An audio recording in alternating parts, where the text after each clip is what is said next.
পাঁচটা অপরাধে আমল কবুল হয় না। 1 নাম্বার কুফর, 2 নাম্বার শিরক, 3 নাম্বার নিফাকে ইতিকাদি, 4 নাম্বার হারাম খাওয়া, 5 নাম্বার বিদআতে জড়িত হওয়া। প্রথম 3টা করলে ঈমান আমল সব শেষ, কারণ যে কুফর করে তার ঈমান আর থাকে না। আসসালামু আলাইকুম ওয়া রাহমাতুল্লাহি ওয়া বারাকাতুহু।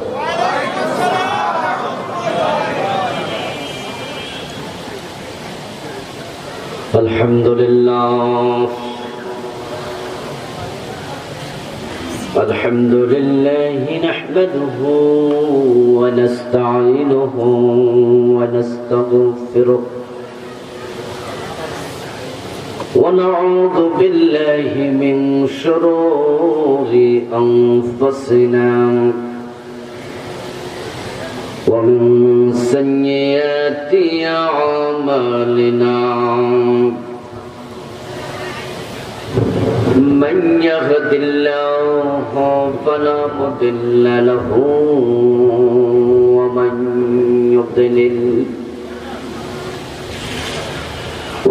يضلل فلا تجد له وليا مرشدا وأشهد أن لا إله إلا الله وأن محمدا عبده ورسوله. أما بعد فقد قال الله تعالى في كلامه المجيد: أعوذ بالله من الشيطان الرجيم. بسم الله الرحمن الرحيم. قل هل ننبئكم بالأخسرين أعمالا الذين ضل سعيهم في الحياة الدنيا وهم يحسبون أنهم يحسنون صنعا. قال رسول الله صلى الله عليه وسلم: تكون بين الساعة فتن كقطع الليل المظلم يصبح فيها الرجل مؤمنا فيمسي كافرا ويمسي مؤمنا فيصبح كافرا ويبيع أقوام دينهم بعرض من الدنيا أو كما قال النبي عليه الصلاة والسلام. সকলে মেহেরবানি করে দুরূদ শরীফ পড়ুন। আল্লাহুম্মা সাল্লি আলা মুহাম্মাদিন ওয়া আলা আলি মুহাম্মাদ কামা সাল্লাইতা আলা ইব্রাহিম ওয়া আলা আলি ইব্রাহিম ইন্নাকা হামিদুম মাজিদ. আল্লাহুম্মা বারিক আলা মুহাম্মাদিন ওয়া আলা আলি মুহাম্মাদ কামা বারাকতা আলা ইব্রাহিম وعلى آل إبراهيم إنك حميد مجيد. কামারখোলা নিউ উইনার্স ক্লাব ও পাঠাগার কমিটির উদ্যোগে আয়োজিত আজকের এই চমৎকার তাফসীরুল কোরআন মাহফিলের সম্মানিত সভাপতি মুহতারাম শাহাদাত হোসেন কামাল স্যার সাহেব, আজকের মাহফিলের সম্মানিত আলোচক মুহতারাম মৌলানা হাফিজ আরিফ হুসাইন মিয়াজি সাহেব, মৌলানা নুরুল ইসলাম সাহেব, মৌলানা মামুন হুসাইন সাহেব সহ অন্যান্য সম্মানিত উলামায়ে হযরত, জনাব সৈয়দ আহমদ ভুঁইয়া সাহেব, আমিনুল ইসলাম বকুল সাহেব সহ সম্মানিত অতিথিবৃন্দ, আমাদেরকে ইসলামী সঙ্গীত শুনিয়ে উজ্জীবিত করলেন রংধনু শিল্পী গোষ্ঠীর সম্মানিত পরিচালক প্রিয় ভাই আমজাদ হোসেন রিয়াদ। উপস্থিত ইসলাম প্রিয় তৌহিদি জনতা, পর্দার অন্তরালের সতী সাধবী, সম্মানিতা মা ও বোনেরা, আমার প্রিয় দিনী ভাইয়েরা, কেমন আছেন আপনারা? আলহামদুলিল্লাহ, আল্লাহ আমাদের ভালো রাখলেন, সুস্থ রাখলেন। এই জন্য আল্লাহ তাআলাকে শুকরিয়া জানাই, কৃতজ্ঞতা জানাই। সবাই মিলে একবার জোরে জোরে কালিমাত শুকর পড়ি, আলহামদুলিল্লাহ। আমার সাথে পড়ুন, রব্বানা লাকাল হামদ হামদান কাসীরা তাইয়্যিবা মুবারাকান ফি সুবহানাল্লাহি ওয়া বিহামদিহি আদাদা খালকিহি ওয়া রিদা নাফসিহি ওয়া জিনাতা আরশিহি ওয়া মিদাদা কালিমাতিহি। প্রিয় ভাইরা, আমি আপনাদের সম্মুখে পবিত্র কোরআন মাজিদ থেকে সূরাতুল কাহফের 103 এবং 104 দুটি আয়াতে কারিমা তিলাওয়াত করেছি। নবীজি সাল্লাল্লাহু আলাইহি ওয়াসাল্লামের পবিত্র মুখ অনুসৃত একটি ছোট্ট হাদিস পাঠ করেছি। আল্লাহ তাআলা তৌফিক দিলে এখান থেকে কিছু কথা বলবো ইনশাআল্লাহ। সূরাতুল কাহফের 103 এবং 104 নম্বর আয়াতের মেসেজ হচ্ছে, কিছু মানুষের ইবাদত কবুল হয় না। কিছু মানুষ ইবাদত করে, কিন্তু তাদের ইবাদত আল্লাহ পর্যন্ত পৌঁছে না। কিছু মানুষের ইবাদত দুনিয়াতে হারিয়ে যায়। আল্লাহ তাআলা নবীকে বলেছেন যে ওই মানুষের ব্যাপারে আপনি উম্মতকে জানিয়ে দেন যে তারা কারা। আপনি ইবাদত করলেন কিন্তু আল্লাহ কবুল করলেন না, তাহলে কোনো লাভ হলো? হলো না।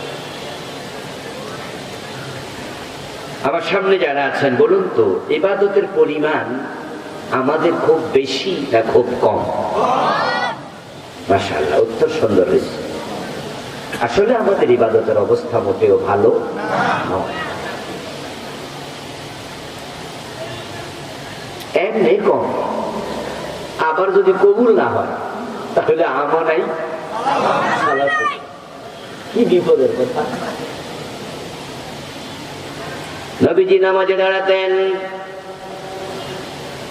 হাদিসে পাওয়া যায় তারে মাত কাদামাহু, রাসূল সাল্লাল্লাহু আলাইহি ওয়াসাল্লাম তো লম্বা নামাজ পড়তেন, পানি এসে ওনার 2 পা ফুলে যেত। হাদিসে পাওয়া যায় প্রিয় নবী সিজদায় গেলে মা আয়েশা বলেন, আমার মাঝে মাঝে ভয় হতো তিনি সিজদা থেকে কেন ওঠেন না, সিজদার ভিতরে মরে গেলেন নাকি। এই জন্য মা আয়েশা বলেন যে আমি মাঝে মাঝে ওনার পায়ে সিমটি দিতাম।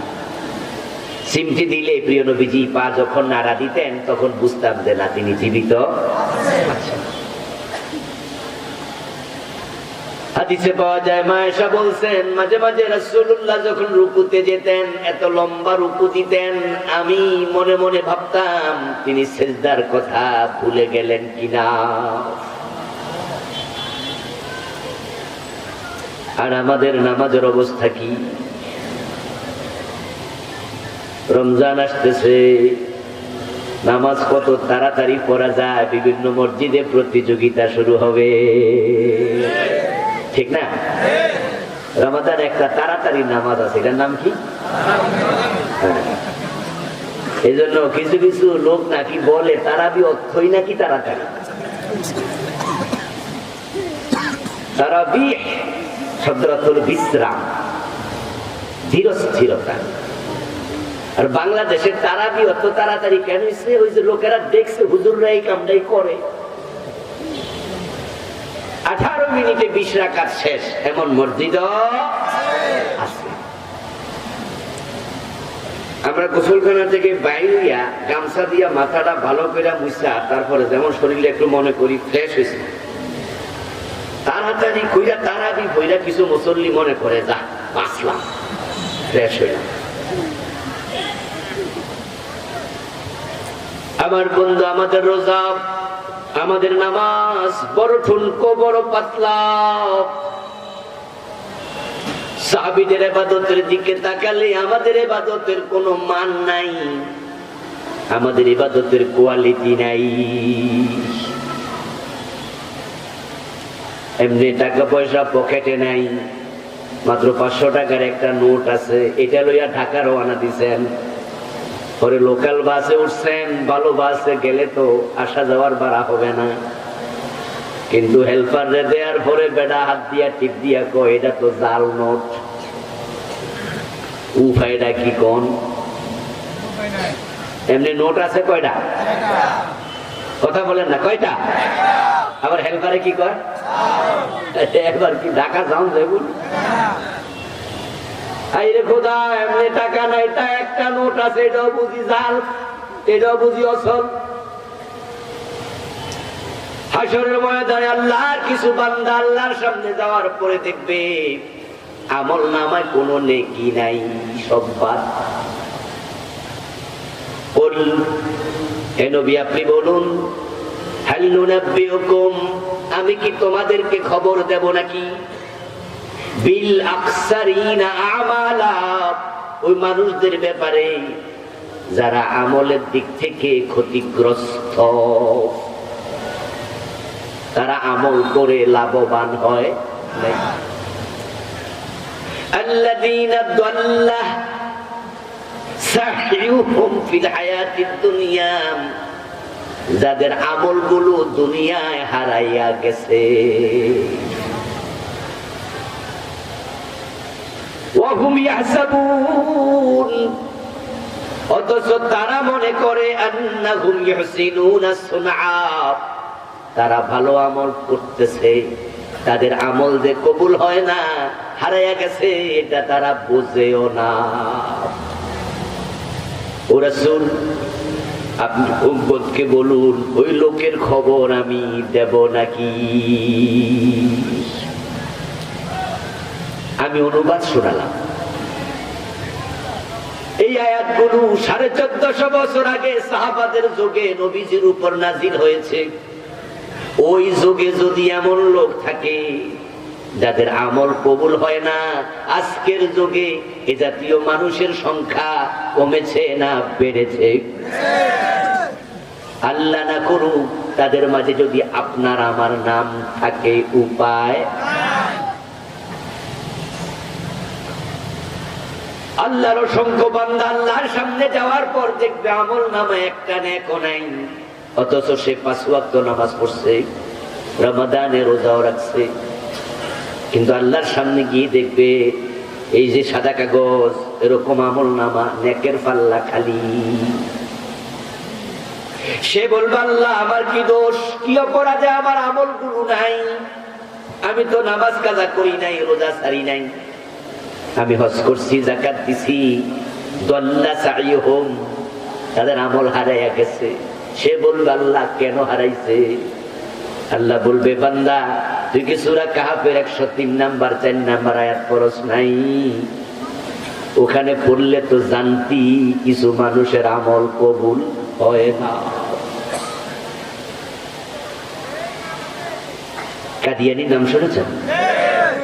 তারা কি নামাজ পড়ে না, রোজা রাখে না, কিন্তু তাদের আমল নামায় কোনো নেক যোগ হবে, কারণ তাদের ঈমানটাই, যার ঈমান নাই তার আমলের কোনো দাম নেই। আপনাদের বাজারে হিন্দু দোকানদারের দোকানে যদি কোনো ভিক্ষুক যায়, উনি কি 10-20 টাকা দান খয়রাত করে না? একজন হিন্দু ভিক্ষুককে 10 টাকা দিল, তার আমলনামায় সওয়াব যোগ হয়েছে কয়টা? কেন? ভিক্ষা দেয়া কি সওয়াবের কাজ নয়? কারণ তার তো ঈমান নাই। অ্যাকাউন্ট না থাকলে টাকা জমা দেবেন কই? আর অ্যাকাউন্টের নাম হলো ঈমান। ঈমান হলো অঙ্ক একের মতো, আর আমল হলো তার ডান পাশে শূন্যের মতো। এক যদি থাকে শূন্যের দাম আছে। একের ডানে একটা শূন্য দিলে কত? 2টা দিলে, 3টা দিলে, এবার 1 মুছে দেন, সব শেষ। প্রিয় ভাই আমার, অসংখ্য মানুষ নামাজ পড়ে, রোজা রাখে, হজ করে, যাকাত দেয়, অথচ তাদের ঈমানটাই নাই। মসজিদে গিয়ে আল্লাহকে সিজদা দেয়, আবার দরবারে যায় পীরের পায়ে সিজদা দেয়। এমন লোক বাংলাদেশে আছে কিনা? যে পীরের পায়ে সিজদা দিল সে মুমিন না মুশরিক? ঈমান আছে না গেছে? তো সে জুমার নামাজ পড়লে আর কি লাভ? মাদার তেরেসার নাম শুনেছেন? উনি কিন্তু অনেক ভালো মহিলা ছিলেন, বাড়ি ছিল ইউরোপে, কিন্তু জীবন কাটাইছেন ভারতে। শত শত ইয়াতিমের মা ছিলেন তিনি। ডজন ডজন অরফেনেজ, ইয়াতিমখানা তিনি খুলেছেন। কত শিশু, ইয়াতিম বাচ্চা উনি মায়ের ভালোবাসা দিয়ে বড় করত। উনার কর্মের স্বীকৃতি স্বরূপ উনাকে শান্তিতে নোবেল প্রাইজ দেয়া হয়েছে। নোবেলে প্রাপ্ত অর্থটাও ইয়াতিমখানায় দান করছে। জীবনে বিয়েটাও করেন নাই, পুরাটা জীবন ইয়াতিমের পিছনে কাটাইয়া দিছে। আমার রাসূল বলছেন, যে ব্যক্তি ইয়াতিমের মাথার মাঝে একটু হাত বুলাইয়া নেন, ওই হাতের তল দিয়া যত চুল অতিবাহিত হবে, বিকুল্লি শাআরাতিন হাসানাত, একটা চুলের বিনিময়ে অসংখ্য নেকি আল্লাহ লিখে দিতে থাকেন। মাদার তেরেসা শুধু হাত বুলাইছে নাকি খাওয়াইছে? قال رسول الله صلى الله عليه وسلم انا وكافل اليتيم كهاتين في الجنه। নবীজি বলছেন, আমি এবং ইয়াতিমের লালন পালনকারী পাশাপাশি জান্নাতে থাকবো। তো মাদার তেরেসা একজন দুইজন পালছে ইয়াতিম না শত শত? আওয়াজ দিয়ে বলুন তো, জান্নাত পাইছে তো? কারণ তিনি ছিলেন খ্রিস্টান। খ্রিস্টান না মুমিন না মুশরিক? وقالت النصارى المسيح ابن الله। খ্রিস্টানরা মুমিন নয়, তারা মুশরিক, কারণ তারা নবী ঈসাকে আল্লাহর ছেলে বলে। আল্লাহর কোন ছেলে আছে? মেয়ে আছে? لم يلد ولم يولد ولم يكن له كفوا أحد। এখন মাদার তেরেসা আল্লাহর সামনে গিয়ে দেখবে হাজার ইয়াতিমের লালনকারী, কিন্তু জান্নাত কপালে নাই, আমল নামাতে সওয়াবই নাই, কারণ ঈমানই নাই। ওই হিন্দু ভদ্রলোক কত টাকা দান করলো দোকানে, কত গরিবকে দিল, আমল নামায় যোগ হয় না। কাদিয়ানী একই অবস্থা। তারা 5 ওয়াক্ত নামাজ পড়তেছে, রমাদানে রোজাও রাখে, কিন্তু তারা কাফের, তাদের ঈমান। যাদের ঈমান নাই তাদের আমলের কোনো মূল্য নাই। এই জন্য কোরআন যখন পড়বেন দেখবেন যে আমলের আগে আল্লাহ বারবার ঈমানের কথা বলেছেন। ইন্নাল্লাযীনা আমানু ওয়া আমিলুস সালিহাতি কানাত লাহুম জান্নাতুল ফিরদাউসি নুজুলা। ইন্নাল্লাযীনা আমানু ওয়া আমিলুস সালিহাত লাহুম জান্নাতুন তাজরি মিন তাহতিহাল আনহার।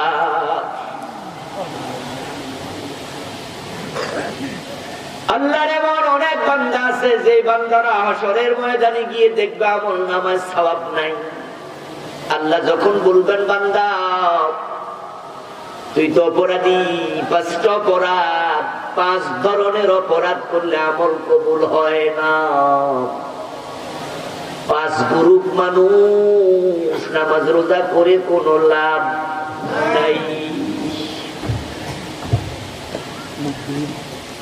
ওই 5 গ্রুপ মানুষ, প্রথম 3 গ্রুপ এক দল, দ্বিতীয় 2 গ্রুপ আরেক দল। প্রথম 3 গ্রুপের ঈমান আমল একসাথে শেষ, আর দ্বিতীয় গ্রুপের ঈমান বাঁচে কিন্তু আমল কবুল হওয়া বন্ধ থাকে। ঈমান যায় না মুমিন, কিন্তু আমলগুলো কবুল হয় না। তারা যদি ওই আমল থেকে তাওবা করে তখন আমল কবুল হওয়া আবার চালু হয়। আজ থেকে 30 বছর পিছনে যান, যারা আমাদের সমবয়সী, আমার সিনিয়র, তখন কি সব এলাকায় বিদ্যুৎ ছিল? আরে বাংলাদেশে তো এমনও তো সব এলাকায় বিদ্যুৎ 30 বছর আগে ছিল, অনেক জায়গায় ছিল। আচ্ছা, এবার আমাদের সমবয়সীরা কইলেন, অন্যরা কম বয়সীরা বেশি টের পাবেন না, বলুন তো বিয়ে আগে দিন হইতো না রাতে হইতো?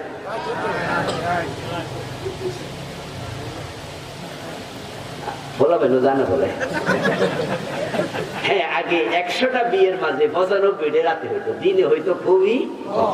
আর এখন তো রাতে হয় না বললেই চলে, শুধু ঢাকা শহরে কিছু কমিউনিটি সেন্টারে, ঠিক না?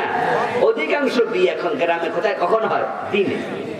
আচ্ছা, তো আমরা রাতের বিয়েতে দেখতাম যে বিদ্যুৎ অনেক জায়গায় ছিল না, তো কিছু লাইট ছিল এত বড় বড়, থাম দিত।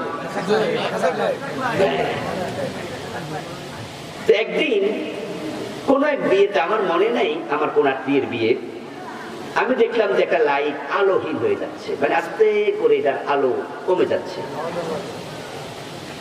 এক পর্যায়ে একজন মেকানিক টাইপের লোক আসলো, লাইটটা খুললো, খুলে কি জানি মশা মশা দিল, ধাক্কা মাক্কা দিল, পরে সাপ দিছে, আর এটা আবার চালু হয়ে গেল। তো আমি মুরব্বীরে বললাম যে চাচা এটা কি হয়েছে, কেরোসিন শেষ? আমি ভাবছি তেল নাই। উনি জবাব দেয়, না ভাতিজা, কেরোসিন শেষ না। এই কেরোসিন তেলটা ওঠার জন্য একটা লাইন আছে, ওই লাইনে কিছু বালু জমছিল, ওই বালুর কারণে এখন আর কেরোসিন উঠতে পারে না, তাই আলোটা বন্ধ হয়ে গেছে। তা আমি গামছা দিয়ে ভালো করে মোছা দিছি, এখন চালু হয়েছে। 2টা অপরাধের কারণে আমল এমন বন্ধ থাকে, কবুল আর হয় না। ওইগুলা ভালো করে পরিষ্কার করলে কবুল হওয়া চালু হয়। এই অবস্থায় মরলে দেখবা আমল করছো, কিন্তু আমল নামায় আমল।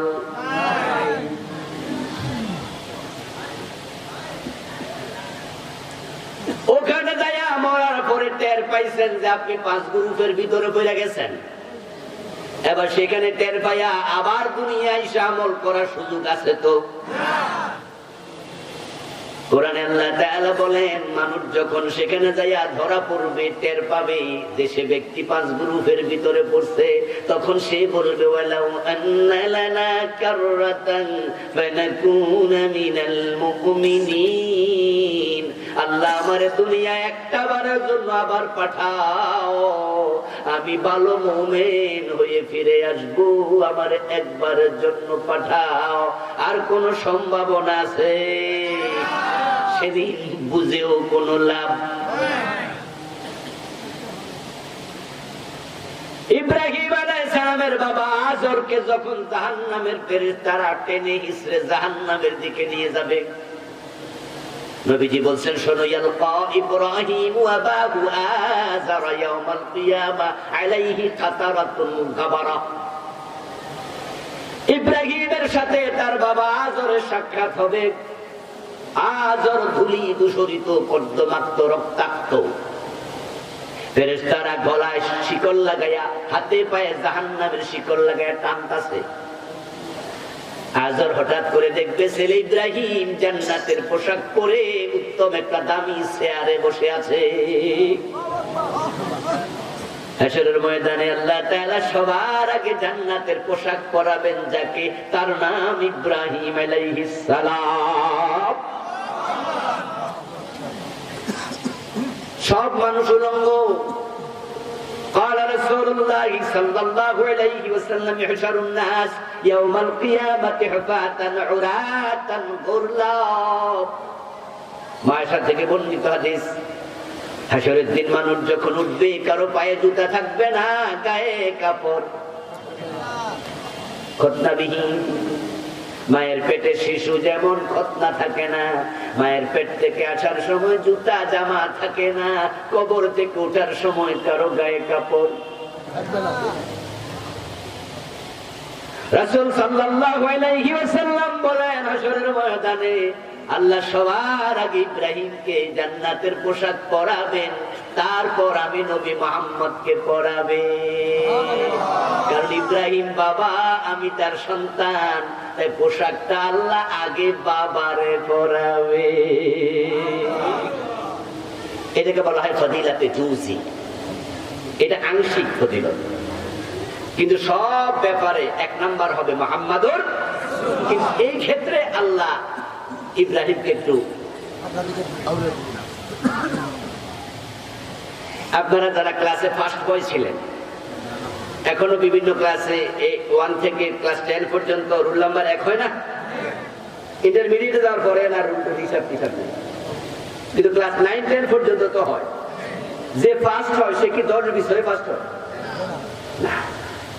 যেমন আমি ক্লাস 1 থেকে ক্লাস 10 পর্যন্ত প্রতি ক্লাসে ফার্স্ট ছিলাম ছাত্র জীবন, আলহামদুলিল্লাহ, কিন্তু আমি অঙ্কে কখনো ফার্স্ট হইনি।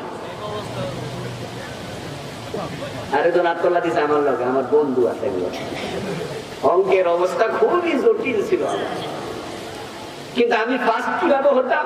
বাকি 5-6-7 সাবজেক্ট ফার্স্ট, এটা কিছু কম পাইলে অসুবিধা নেই।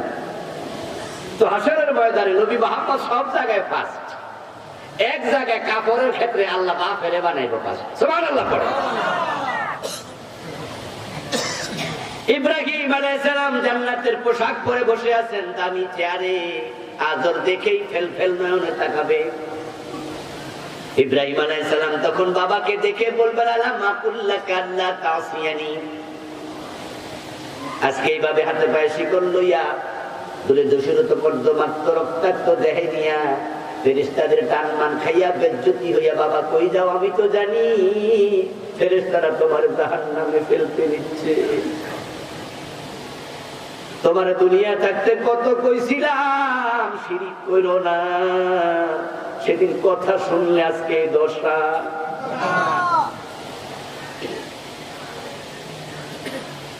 يا بتل تعبد ما لا يسمع ولا يبصر ولا يغني عنك شيئا। কুরআনের আয়াত। আমি বলেছি আমার বাবা, এই মূর্তির পূজা করো না, মূর্তির চোখ আছে দেখে না, কান আছে ওয়ালা ইউগনি আনকা শাইআ, মূর্তি তোমার কোন উপকারে আসবে না। যদি আমার কথা শুনতা, তাওহীদ গ্রহণ করতা, আজকে এই দশা তোমার হতো না। এটা বলার সাথে সাথে আজর বুঝবে কথা ঠিক, কারণ ধরা তো খাইছে। আজর তখন সাথে সাথে বলবে, কথা দিলাম, ওয়াদা দিলাম, আজকে তুমি যা বলো সব মানবো, আজকে অবাধ্য হবো না। শুধু বইলা দেখো আমারে, তোমার সব কথা মানতে রাজি, কিন্তু সেদিন রাজি হইয়া কোনো লাভ নাই।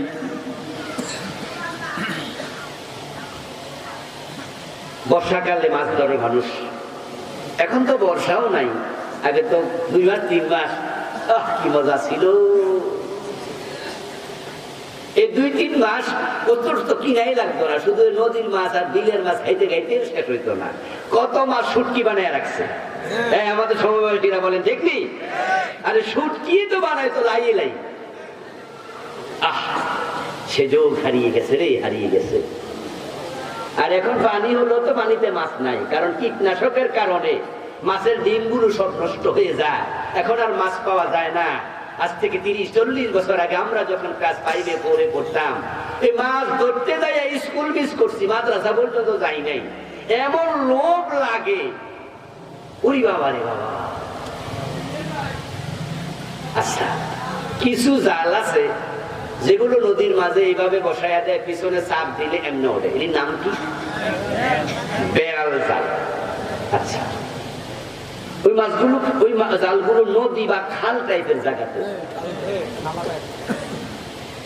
যারা মাছ ধরে, তাদের মাছগুলো জীবিত রাখার জন্য তারা ডুলার মাঝে মাছগুলো রাখে। ডুলাটা গলা পর্যন্ত পানির মাঝে, যেন মরে না যায়, মাছ যেন জীবিত। কারণ জীবিত মাছের দাম একটু। 5টা অপরাধে আমল কবুল হয় না। 1 নাম্বার কুফর, 2 নাম্বার শিরক, 3 নাম্বার নিফাকে ইতিকাদি, 4 নাম্বার হারাম খাওয়া, 5 নাম্বার বেদাতে জড়িত হওয়া। প্রথম 3টা করলে ঈমান আমল সব শেষ। কারণ যে কুফর করে তার ঈমান আর থাকে না, যে শিরিক করে ঈমান আর থাকে না, যার কলবের ভিতরে নেফাক ঢুকে গেছে, ফি কুলুবিহিম মারাদুন ফাযাদাহুমুল্লাহু মারাদা, আছে না কলবে সমস্যা। মিনান নাসি মান ইয়াকুলু আমান্না বিল্লাহি ওয়া বিল ইয়াউমিল আখির ওয়া মা হুম বিমুমিনিন। কিছু মানুষ বলবে আল্লাহকে বিশ্বাস করি, আখিরাতে বিশ্বাস করি, তারা নামাজ পড়বে, রোজাও রাখবে, ইযা কামু ইলাস সালাতি কামু কুসালা, নামাজ পড়বে, দাড়ি থাকবে, টুপি থাকবে, কিন্তু ওয়ামা হুম বিমুমিনিন, তারা মুনাফিক, তাদের অন্তরে ঈমান নাই। প্রথম 3টা মারাত্মক, জঘন্য। এই 3টার সাথে সামান্য দূরতম সম্পর্ক রাখা যাবে না। অথচ 3টা আছে এমন লোক আজকের মাহফিলও আছেন অনেকেই। কারণ শিরিক বাংলাদেশের একটা ক্যান্সার তুল্য সমস্যা, ডায়াবেটিক তুল্য সমস্যা, ডায়রিয়ার মতো সমস্যা। কুফর শিরিক ঘরে ঘরে ঢুকে গেছে। কারণ এমন সংবিধান বানাইছে 72 সনে, ওই সংবিধান মানতে যারা যায়, যদি বলে সব কিছু মানি, এই সংবিধানের ভিতর কুফর শিরিক আছে।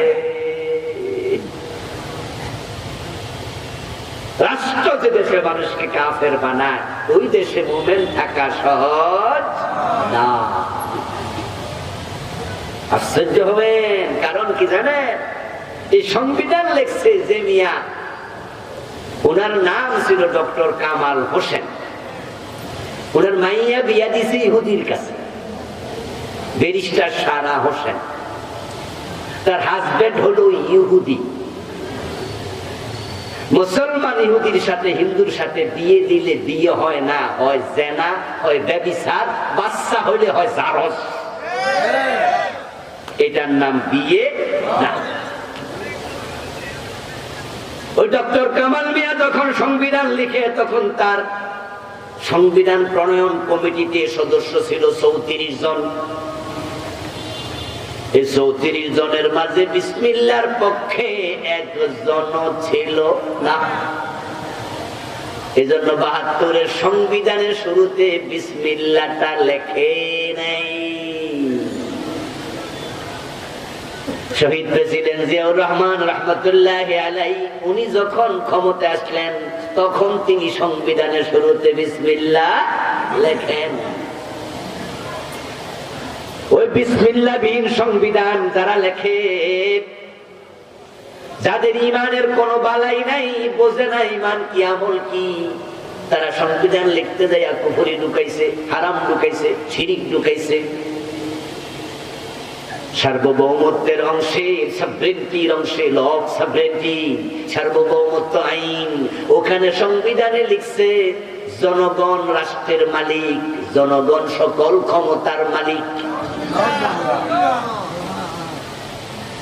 এই শব্দ যারা বুঝলেন তারা নাউজুবিল্লাহ পড়ে ফেলছেন, আমি কিন্তু বলিনি, আপনি বুঝেছেন তাই বলছেন নাউজুবিল্লাহ।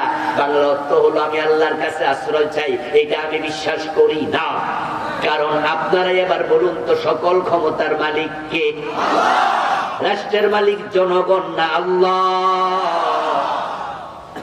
লিল্লাহি মা ফিস সামাওয়াতি ওয়া মা ফিল আরদ লিল্লাহি মিরাসুস সামাওয়াতি ওয়াল আরদ লাহু মান ফিস সামাওয়াতি ওয়া মান ফিল আরদ কুলিল্লাহুম্মা মালিকাল মুলক। ও নবী আপনি বলুন, ও রাজত্বের মালিক কে? আল্লাহ। বলেন না কে? এই যে লিখছে সার্বভৌমত্বের মালিক জনগণ, একটা কথা কোরআনের কয়েক ডজন আয়াতের উল্টা। ও দোস্ত, মানুষ যখন কুফর করে তখন সে হয় কাফের, মানুষ যখন শিরিক করে তখন হয় সে মুশরিক, মানুষের কলবে যখন নেফাক ঢোকে তখন তাকে বলা হয় মুনাফিক। এই তিনটা করলে ঈমান শেষ, আর যার ঈমান নাই তার আমলও থাকে না, কারণ এক না থাকলে শূন্য বসায়া কোনো লাভ নাই।